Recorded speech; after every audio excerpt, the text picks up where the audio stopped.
Kayo po ba mga bossing ko ay merong oregano sa inyo pong bakuran? Mainam po na meron kayong oregano. O ito, may tuturo ko sa inyo ng ibang pamamaraan mga bossing. Kailangan meron tayong oregano mga bossing dahil ang aroma nito, ang amoy po nito ay nagtataboy ng mga negatibo at nag-a-attract ng positibo. Kumuha po kayo ng 3 oregano, kagaya po nito mga bossing. Ito po bukod sa for healing, ito po yung nag-a-attract din ng swerte. Ngayon po mga bossing, gawin nyo ay kumuha po kayo ng 3. Pagkatapos kumuha kayo ng plato.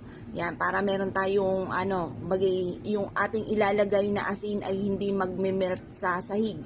Yan, ngayon po mga bossing, kailangan po natin ng asin, kagaya po nito. Lalagyan po natin ang ating oregano mga bossing na nakaharap ka sa may silangan. Sabihin niyo po dito sa pamamagitan nito, magtutuloy-tuloy na ang pasok ng swerte sa akin at lahat ng aking mga pangarap ay matutupad.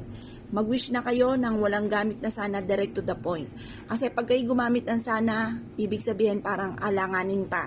Pero kung direct to the point, naniniwala ka na makakamtan nyo mga pangarap ninyo bukod sa sipag at tiyaga ay makakamtan nyo po yan.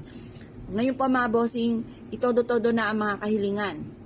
Halimbawa, kayo po'y wala pang bahay. I-wish ko po na magkaroon ako ng sariling bahay, na malaking bahay. Siyempre, mag-wish ko rin naman ay lubos-lubosin nyo na mga bossing. Or kaya magkaroon ako ng negosyo na dito na ako yayaman. I-wish nyo na ang lahat ng nais ninyo na walang gamit na sana, direct to the point. At yan po mga bossing ko ay mapapasin ninyo na lagi kayong iaadya naman kung saan lagi kayo ay suswertihin. Proven po ito na napakaswerte basta't may 100% kang paniniwala mga bossing. Yan po mga bossing, i-wish nyo na ng todo-todo ang lahat ng nais po ninyo. At pagkatapos mga bossing ko, ay ilagay nyo po ito or ibilad nyo muna ito sa sinag ng araw hanggang alas 8. At pagkatapos ng alas 8, kunin nyo po yung inyo pong binilad ng 3 oregano at pagkatapos ay ilagay sa may center table po ninyo or kaya sa hapagkainan kung saan kayo nakain or sa ilalim ng inyong higaan. Ang dulot po nito ay napakaswerte at may mapapasin nyo naman kaagad na parang instead na dati-dati lagi kami namalas, patikim lamang po ang swerte, ito naman marireverse ang mga magaganap. Instead na kayo minamalas ay parang lagi kang iniaadya kung saan lagi kayo suswertihin.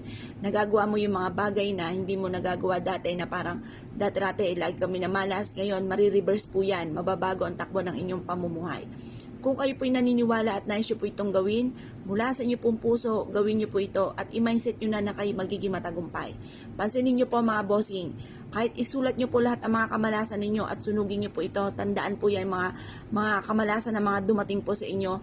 Patapos nyo po itong gawin, panay swerte naman ang darating. Mapapasin niyo po kaagad po yan na puro swerte ang dumarating or mas nagiging maganda ang takbo ng inyong pong pamumuhay. Marami na po rin nagpatotoo nito na nabigyan ko ng ganitong payo at ako po mga bossing ko ay isa rin sa ganyan. Hindi na ako magtuturo pa dahil sa akin po mga bossing, ito po isa sa mga paborito ko. Hindi po ako nagpapawala ng oregano at ng asin. Isa po yan sa mga sikreto upang sa ganon maging matagumpay sa buhay. Kaya kung kayo pinaniwala at nais po itong gawin, ay siya mga bossing, wag na po kayo magpatumpik-tumpik pa at makakatulong po ito upang sa ganon iadya ako sa lagi kay suswertihin. Kaya kung kayo pinaniwala mga bossing, ay siya mga bossing ko, good luck po sa inyo po lahat.